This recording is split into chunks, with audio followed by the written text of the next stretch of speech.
Hi friends, Gyanvapi మసీదుపై భారీ చర్చ జరుగుతుంది.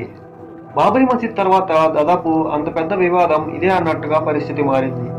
ఇంతకీ అక్కడ ముందు మందిరం ఉందా లేక మసీదు ఉందా? జ్ఞానవాపి మసీదు కింద ఆలయ శిథిలాలు ఉన్నాయా? అసలు ఆర్కియాలజికల్ సర్వే ఏం చెప్తుందో, అప్పట్లో ఏం జరిగిందో ఈ వీడియోలో మనం జ్ఞానవాపి మసీదు యొక్క ఫుల్ స్టోరీ ఏంటో తెలుసుకుందాం. Let's start our episode. ఈ జ్ఞానవాపి మసీదు ఉత్తరప్రదేశ్ రాష్ట్రంలోని వారణాసి అనే సిటీలో కాశీ విశ్వనాథుని ఆలయం పక్కనే ఉన్న స్థలంలో ఉంది.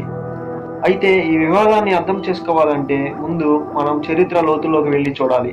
1669లో ఔరంగజేబ్ సింహాసనం సొంతం చేసుకున్న తర్వాత ఆలయాన్ని కూల్చేసి అప్పుడున్న విశ్వనాథుని ఆలయం మీద మసీద్ నిర్మించారని చెప్తారు. అప్పుడే ఆలయంపై సేనలు దండెత్తడానికి వస్తున్నప్పుడు ఆలయ పూజారి జ్యోతిర్లింగంతో పాటు ఆలయంలో ఉన్న బావిలో దూకేశారని, ఇప్పుడు బావిలో ఉన్న శివలింగం అదే అని చెప్తారు. అయితే ఆ తర్వాత 1780లో వారణాసి నగరం ముస్లింస్ రాజుల చేతిలో నుంచి బ్రిటిషర్ల చేతిలోకి వెళ్ళిపోయింది. ఆ టైంలో హిందూ మతానికి చెందిన మరాఠీ రాజులు ఒప్పందం చేసుకుని పరిపాలించేవారు. అప్పుడే మరాఠీ రాజులు ఈ విశ్వనాథుని ఆలయాన్ని మసీదున్న పక్క స్థలంలోనే కట్టించారని అంటారు. అలా అప్పుడు కట్టిందే మనకి ఇప్పుడు కనిపిస్తున్న కాశీ విశ్వనాథుని ఆలయం. కానీ నిజమైన శివుని గుడి ప్లేస్లో మసీదే ఉందని అది హిందువులకి నచ్చలేదు. అయితే అప్పటి నుంచి హిందువులకి ముస్లింస్కి మధ్య గొడవలు జరుగుతూ ఉండేవి. ఆ తర్వాత 1859లో హిందూ మహాసభ అనే గ్రూప్ మహాశివరాత్రి సందర్భంగా మసీదు మండపం వద్ద రుద్రాభిషేకం కార్యక్రమాన్ని నిర్వహించింది. అలా నిర్వహించిన వారిపై శాంతి భద్రతలను ఉల్లంఘించినందుకు 6 నెలలు జైలు శిక్ష విధించింది అప్పుడు కోర్టు.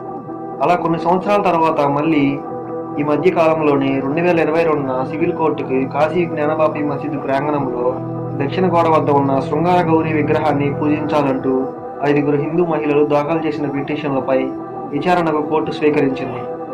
అయితే ఏప్రిల్ 2022న స్థానిక న్యాయవాది అయిన అజయ్ కుమార్ను కమిషనర్గా నియమించి జ్ఞానవాపి మసీదు ప్రాంగణంలో వీడియోగ్రాఫిక్ సర్వే చేయాలని ఆదేశించింది.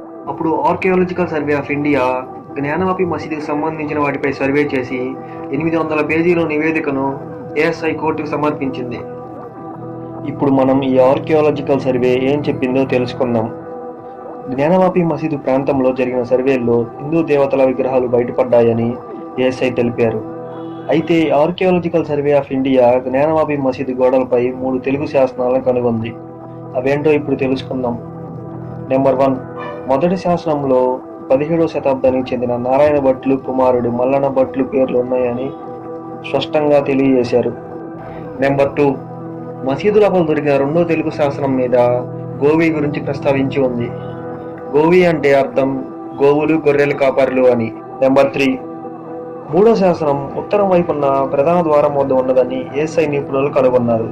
ఇందులో 14 లైన్లు ఉన్నాయని, అవి పూర్తిగా అరిగిపోయాయని తెలిపారు. నిర్మాణంలో తెలుగుతో పాటు కన్నడ, దేవనాగరి, తమిళ భాషల్లో కూడా శాసనాలు ఉన్నాయని, ప్రస్తుతం ఉన్న మసీదులో గత నిర్మాణానికి సంబంధించిన 34 శాసనాలు ఉపయోగించారని వెల్లడైందని, దీని ద్వారా మసీదు కట్టేందుకు ఆలయాన్ని ధ్వంసం చేసినట్లు అర్థమవుతుందని తెలిపారు.